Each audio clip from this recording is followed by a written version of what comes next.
तो भीम भैया ने दुर्योधन के कहां प्रहार किया था? कहां? जंघाओं में, जांग पर गदा से मारा। जबकि युद्ध का नियम है कि आप गदा को जांघ में नहीं मार सकते। गदा युद्ध का नियम है कि आप गदा को जांघ में नहीं मार सकते। तो फिर भीम भैया ने गदा को जांघ में क्यों मारा? जब नहीं मारने का विधान था तो मार करके अधर्म क्यों किया? तो क्या भीम भैया ने अधर्म किया? उस समय बलराम जी आए, और बलराम जी कौन है? बलराम जी ही वो है जिन्होंने दुर्योधन को और भीम को दोनों को गदा सिखाई। दोनों के गुरु बलराम जी। दोनों को गदा किसने सिखाई? बलराम जी ने।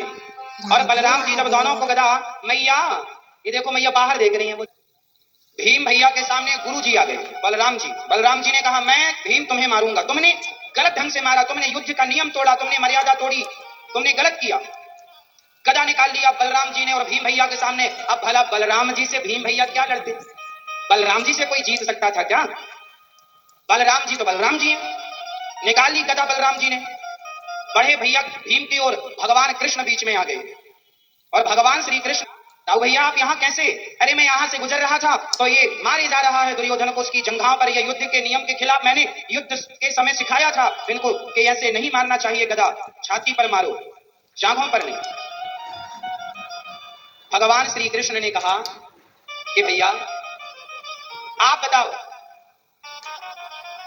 कोई आपकी बहन को, कोई आपकी पत्नी को, कोई आप बताओ दाऊ भैया, आपकी पत्नी को कोई कहे कि आकर मेरी जांघों पर बैठ जा, तो क्या ये कहना धर्म है? कोई आपकी बहन के, पत्नी के, आपसे जुड़ी हुई किसी भी नारी का अपमान करे और कहे कि इसके सभा में कपड़े उतार कर निर्वस्त्र कर दो, तो बताओ दाऊ भैया, क्या किसी भी स्त्री के कपड़े उतारना, सभा में सबके सामने उसे अपमानित करना कपड़े उतार कर, क्या यह धर्म है? नहीं। बलराम जी ने कहा यह धर्म नहीं है। तो भगवान श्री कृष्ण ने कहा कि जब भरी सभा में द्रौपदी के कपड़े उतारे जा रहे थे और भरी सभा में यह हंस हंस के कह रहा था, द्रौपदी आजा मेरी जंघाओं पर बैठ जा, तब आप कहां थे धर्म का पक्ष रखने के लिए? और आज जब उसकी मृत्यु का समय आया है तो आप इसे धर्म के दोहाई देकर इसे बचाना चाहते हैं। भैया सुनो, अधर्मी को, दुर्योधन जैसे अधर्मी को अधर्म से मार देना ही धर्म है। अधर्मी को की मौत नहीं मिलेगी, धर्म की मृत्यु भी किस्मत वालों को मिलती है। अधर्मी अधर्म से ही मारे जाते हैं। इसलिए भीम भैया ने जंघाओं को तोड़ दिया और भगवान का नियम है, अधर्मी को अधर्म से हो, धर्म से हो, बस मारो, मारना ही धर्म है। महाभारत के युद्ध से आपको यह सीखना है कि जीवन में अधर्मी को कभी छोड़ना नहीं चाहिए, अधर्म को बर्दाश्त नहीं करना चाहिए, गलत को बर्दाश्त नहीं करना चाहिए। महाभारत से एक चीज और सीख सकते हैं। जब द्रौपदी की साड़ी उतारने लगा दुशासन, उस समय द्रौपदी ने सबको बुलाया था। किस किस को बुलाया? द्रौपदी ने बुलाया गुरु द्रोण को। कर रहे हैं, मुझे बचा लो गुरुदेव। नहीं बचाया, सिर नीचे गुरु जी का। पितामह, आप तो हम सबके पिता हैं, पिता के भी पिता हैं, हमें बचा लो पितामह। जब पितामह को पुकारा, पितामह का सिर नीचे।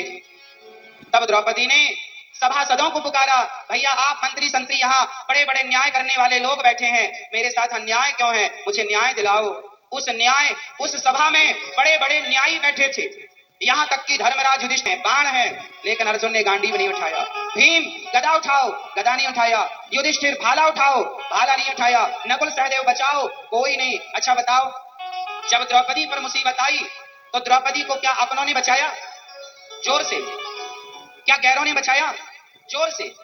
तो जब आप पर मुसीबत आएगी तो ना आपको अपने बचा पाएंगे, ना गैर बचा पाएंगे। बचाएंगे तो केवल भगवान बचाएंगे। लेकिन आपके जीवन का हाल यह है कि आप बस अपनों को बुलाते हैं, गैरों को बुलाते हैं, भगवान को बुलाना भूल जाते हैं। इसलिए आपके जीवन में दुख आता है, पर आप उस दुख से इतने दुखी हो जाते हैं कि आपको कोई रास्ता नहीं सूझता। द्रौपदी के जीवन में भी दुख आया, बिना देर लगाए उन्होंने गोविंद को बुलाया।